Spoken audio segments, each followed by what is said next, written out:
This is your Barbados Today morning news update for Thursday, December the 13th. I'm Emmanuel Joseph. Thanks for joining us. Topping the news at this hour, at least 5% of the local hotel sector is owed some $8.9 million in outstanding value-added tax refunds. Chief Executive Officer of the Barbados Hotel and Tourism Association, Senator Rudy Grant, told its quarterly general meeting Wednesday that this represents only 14 of the estimated BHT's 350 members who have come forward with the information. We want to encourage members to submit the information to us, because it is only when we are armed with information that we are able to properly represent your interests and your concerns. We had 14 members who responded with respect to the outstanding VAT returns, and those totaled some $8.9 million. And those 14 members represent about 5% of the overall accommodation and direct tourism services members. So if that is 5%, you can understand what the outstanding amount is, but we really want to encourage our members to submit the information so that we can properly lobby on your behalf. Senator Grant also disclosed that within another 2 weeks, Parliament will discuss proposed legislation for the removal of immigration officers from processing departing passengers at Grantley Adams International Airport. The expectation is that within the next 2 weeks, there will be discussion of legislation in both houses of Parliament to allow for the removal of immigration on departure from Barbados. That legislation as well will allow for the full operation of the kiosk, and it will also allow for the removal of the ED cards.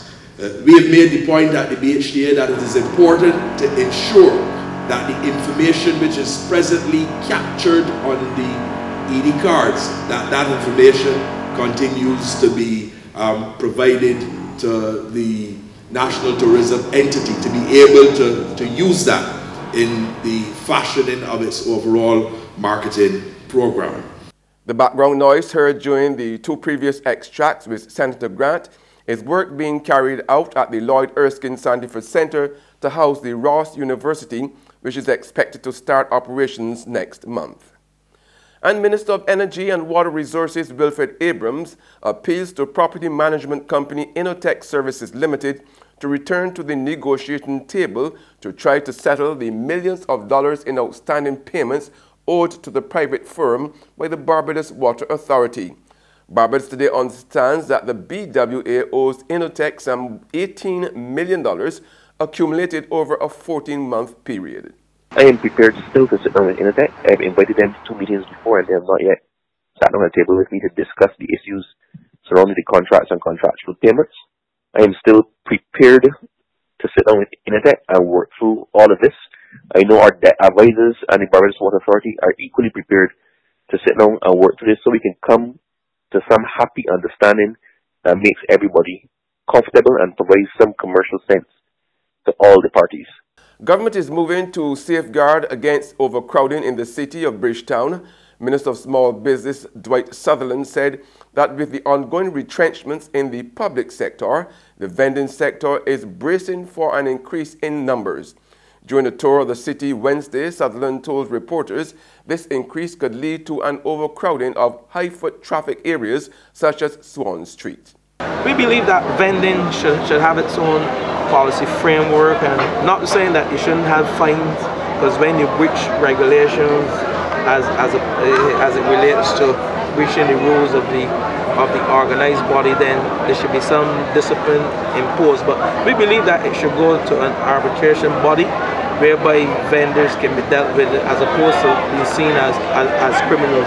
We want to give the police the leverage to go and do some other stuff as opposed to interfering with what we see as part of our culture and our heritage, part of our tourism product, part of the commerce infrastructure. There's regional and international news after this short break.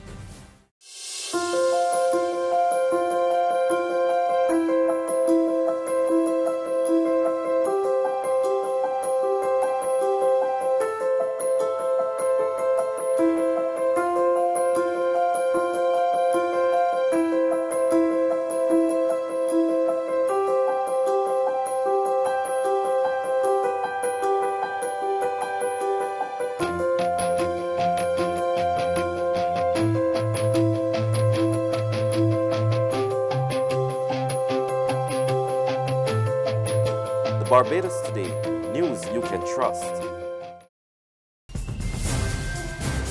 We're back with news from the region now. Antigua and Barbados police are reporting a significant drop in crime for the year so far. Sherilyn Beezer of ABS Television has more. Acting Commissioner Rodney notes the force has made a significant improvement in reported crimes. I think from the last figures that I had at the end of November, we have at least 400 less crimes reported than the entire period last year. So from January to December in 2017, when you look at the numbers, we have a significant reduction in the number of reported crimes. This he attributes to a combination of factors. We've been giving crime tips for a number of years, and I think the general public is taking heed to them. Some persons have, as we say, fortified their residence. Some persons have cameras, certain persons have alarms. Some of the tips that we have been giving, keeping on extra lights in the night. The police have also been more proactive. And on the global front, British Prime Minister Theresa May remains head of the government, at least for the time being, after surviving a confidence vote by the Conservative Party on Wednesday. However, a mutiny by more than a third of her lawmakers indicates that Parliament is heading towards deadlock over Brexit. The Parliamentary Party does have confidence. Yeah! Theresa May will remain as British Prime Minister, for now at least. She survived a no-confidence vote held behind closed doors on Wednesday evening. It had been triggered by Eurosceptic pro-Brexit lawmakers within her party, angry that the exit deal she's agreed with the European Union still closely aligns the UK with the bloc. May needed a simple majority to win the vote, and that's something she secured, with 200 out of 317 saying they want her to stay. Though that does mean more than a third of her own lawmakers don't think she should be leading the party. May acknowledged that after hearing the result. I'm pleased to have received the backing of my colleagues in tonight's ballot. Whilst I'm grateful for that support, a significant number of colleagues did cast a vote against me, and I've listened to what they said. Following this ballot, we now need to get on with the job of delivering Brexit for the British people and building a better future for this country. And that's news, but for the very latest, visit our website at www.barbadostoday.bb.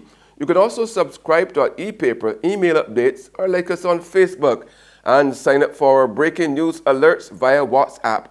We are also on Izumi Media in bus terminals, as well as screenplay at supermarkets and gas stations near you. Now, you can also hear us on Mix 96.9 FM and Capital Media 99.3 FM. I'm Emmanuel Joseph. Have a fantastic day.